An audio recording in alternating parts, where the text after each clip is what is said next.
Apa nih? Astagfirullah. Astagfirullahaladzim. Dan gue tidak kejadian gedor. Astagfirullahaladzim. Kamu ini berdosa banget.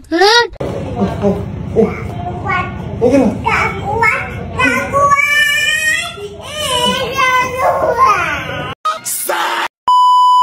Assalamualaikum warahmatullahi wabarakatuh. Perkenalkan, nama saya Trimati Rasani dengan NIM 23OSP033. Di sini saya akan menjelaskan tentang PLC, mulai dari sejarah, definisi, prinsip kerja, bagian-bagian PLC, dan jenis-jenis dari PLC itu sendiri. Pertama, saya akan menjelaskan sedikit tentang sejarah PLC. PLC merupakan perangkat elektronik digital yang dirancang untuk mengontrol proses industri secara otomatis. PLC pertama kali dikembangkan pada akhir tahun 1960-an oleh perusahaan General Motors. Pada saat itu, General Motors membutuhkan sistem kontrol yang lebih fleksibel untuk menggantikan relay dan timer elektromagnetik yang sering digunakan dalam proses industri.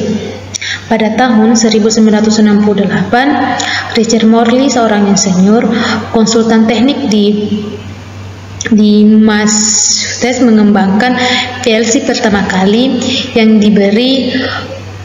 diberi nama Medicon 084. Medicon berasal dari singkatan Modular Digital Controller. Dengan PLC ini, berbagai logika relay yang rumit bisa disederhanakan menjadi sistem yang lebih mudah diprogram dan dirawat. Definisi dari PLC. PLC adalah perangkat komputer digital yang digunakan untuk mengotomatisasikan proses mesin industri. PLC ini dirancang untuk menggantikan sistem kontrol berbasis relay atau sistem kontrol manual dengan menyediakan cara yang lebih fleksibel dan dapat diprogram untuk menggantikan mesin yang diproses produksi. Untuk prinsip kerja PLC ini menerima masukan atau sering disebut dengan input dari sensor atau perangkat lain, kemudian diproses data tersebut menggunakan logika yang telah diprogram dan menghasilkan keluaran atau output untuk mengendalikan mesin atau proses. Untuk bagian-bagian dari PLC sendiri itu terdiri dari beberapa bagian. Pertama itu ada CPU atau bisa disebut Central Processing Unit. CPU merupakan otak dari PLC yang mengendalikan semua operasi dan memproses instruksi. Kedua, ada unit I/O atau input dan output. Input itu menerima sinyal dari perangkat input eksternal seperti sensor, saklar, dan push button. Modul ini mengubah sinyal dari perangkat output menjadi format digital yang disebut proses CPU. Untuk output sendiri, mengirim sinyal ke perangkat output seperti kontaktor, motor, atau lampu. Modul ini mengubah sinyal digital dari CPU menjadi sinyal yang bisa digunakan untuk mengendalikan perangkat fisik. Ketiga, itu ada memori PLC yang berfungsi menyimpan program untuk kontrol data, operasi, dan informasi sistem. Keempat, ada power supply yang menyediakan daya listrik untuk mengoperasikan komponen internal PLC. Kelima, ada program device untuk membuat, memodifikasi, dan mengunggah program PLC bisa berupa komputer. Dan keenam, ada communication port yang memungkinkan untuk berkomunikasi dengan perangkat lain seperti perangkat HMI atau biasa disebut dengan Human Machine Interface. Dan ketujuh, ada indikator light berupa lampu LED yang menunjukkan status operasional PLC seperti power on, terjadi fault, kesalahan, dan status input output. Nah, di sini ada klasifikasi atau jenis PLC yang biasa kita gunakan. Pertama itu ada micro PLC. Kapasitas memorinya itu memiliki puluhan untuk penyimpanannya. Aplikasi ini cocok untuk kontrol mesin kecil lainnya. Nah, untuk mini PLC itu jumlah I/O-nya itu 32 sampai 128. Kapasitas memorinya itu lebih besar dibandingkan dengan micro PLC.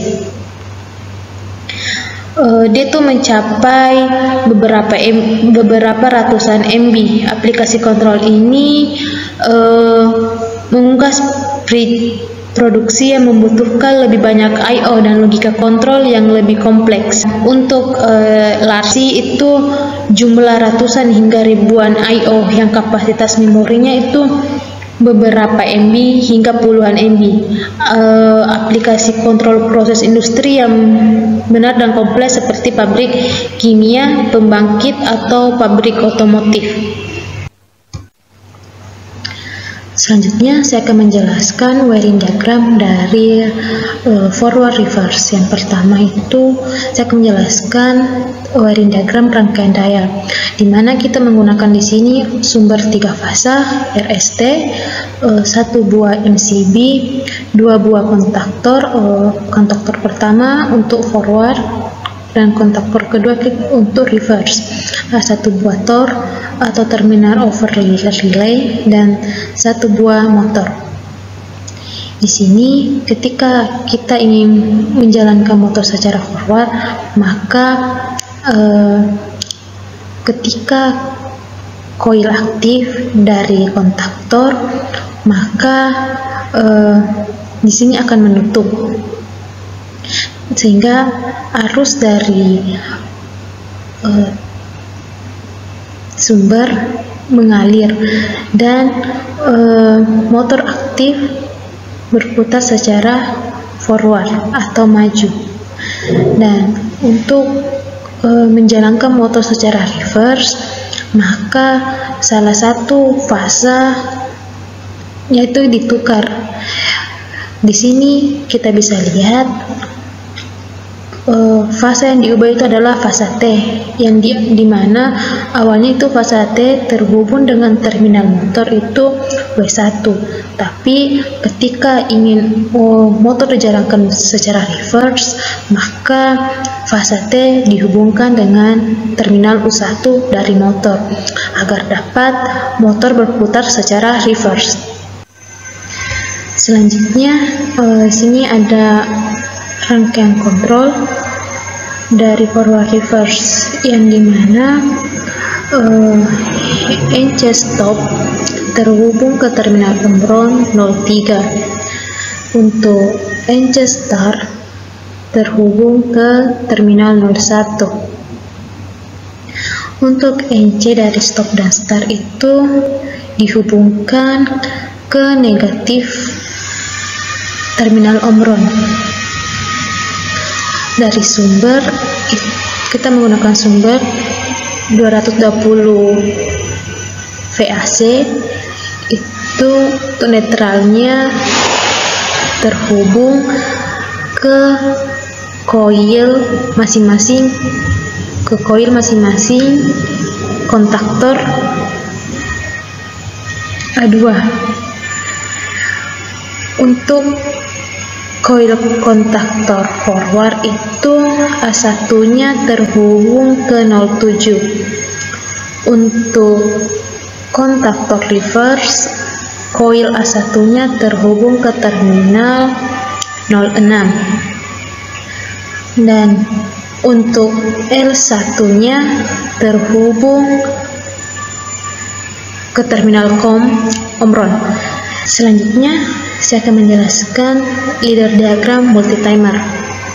Di sini kita menggunakan PB start dan PB stop, dan juga menggunakan 4 timer. Nah, pertama ketika PB start ditekan, maka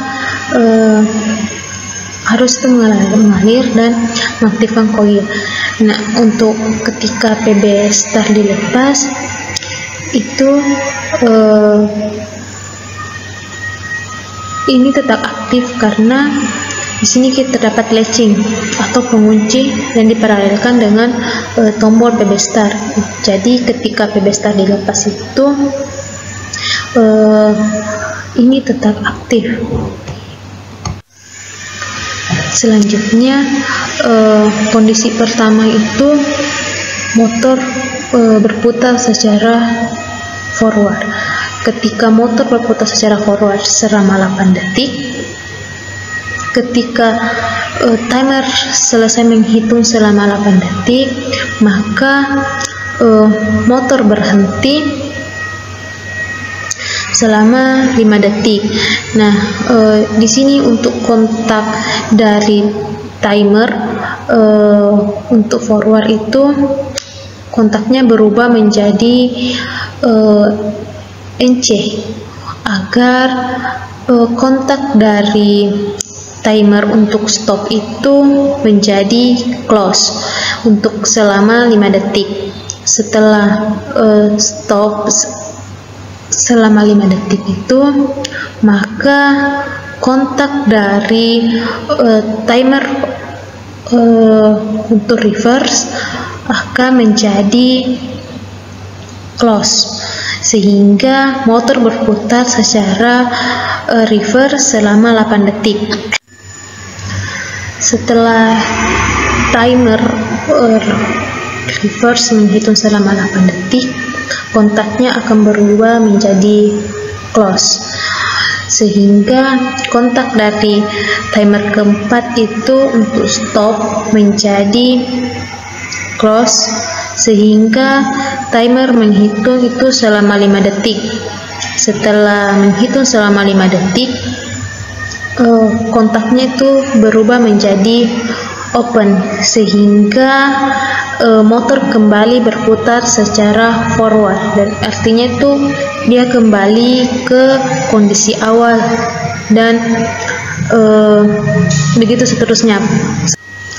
Mungkin itu saja bisa sampaikan, lebih dan kurangnya mohon maafkan. Wabillahi taufiq hidayah. Assalamualaikum warahmatullahi wabarakatuh.